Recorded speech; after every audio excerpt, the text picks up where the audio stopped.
Go win for me. A short while later, I had everything I needed. It ended up being so much that the wicker basket wasn't big enough. I had to load everything into a wheelbarrow.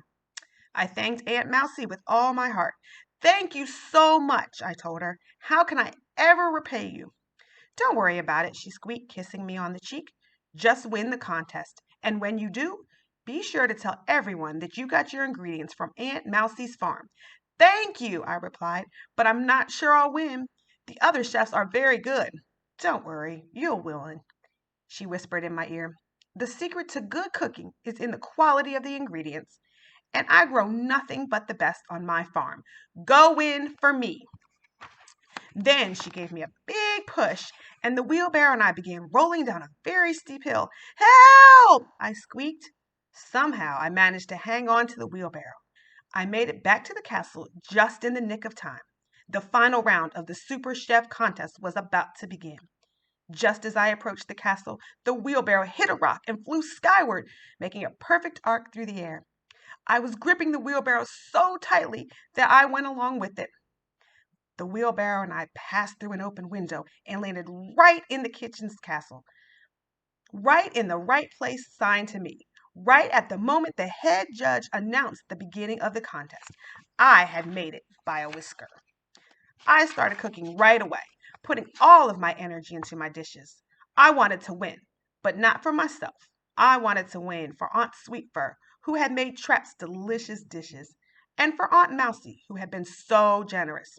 So I prepared the most incredible mouse-tastic zucchini pizza I could, followed by the most fabulous fruit salad with cream I had ever whipped up. I knew I had done my best, but when it was my turn to stand before the judges, my heart was in my throat. My whiskers trembled anxiously, and my knees were knocking from the tension. One at a time, the judges tasted my dishes.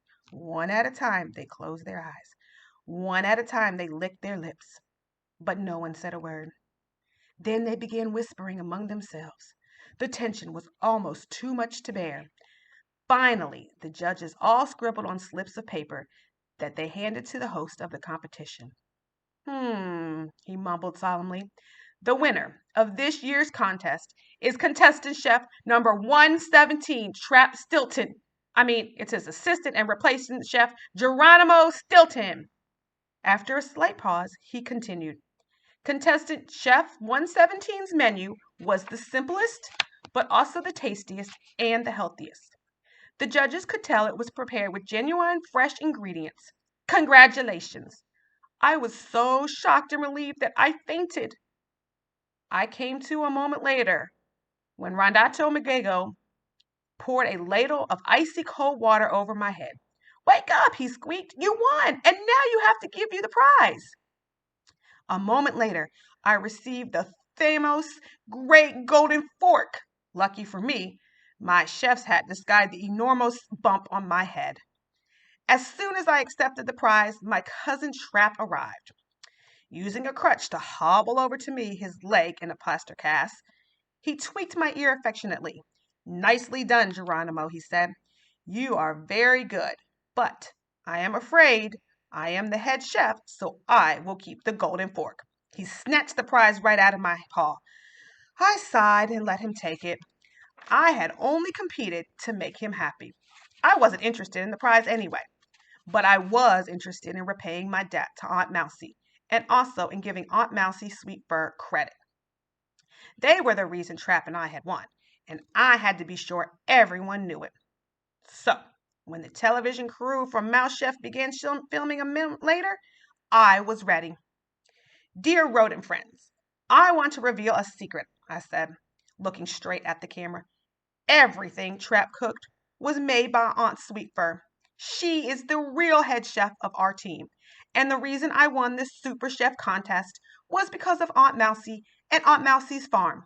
She taught me that in order to cook well, you need healthy, fresh ingredients that are simple and genuine, just like those produces at her farm. After that, Mouse Chef broadcast. Cooking exploded all over Mouse Island. And back in New Mouse City, every mouse who saw me on TV suddenly wanted to learn the recipe for my mouse-tastic pizza and fabulous fruit salad. Who would have thought? Life is full of surprises. The end.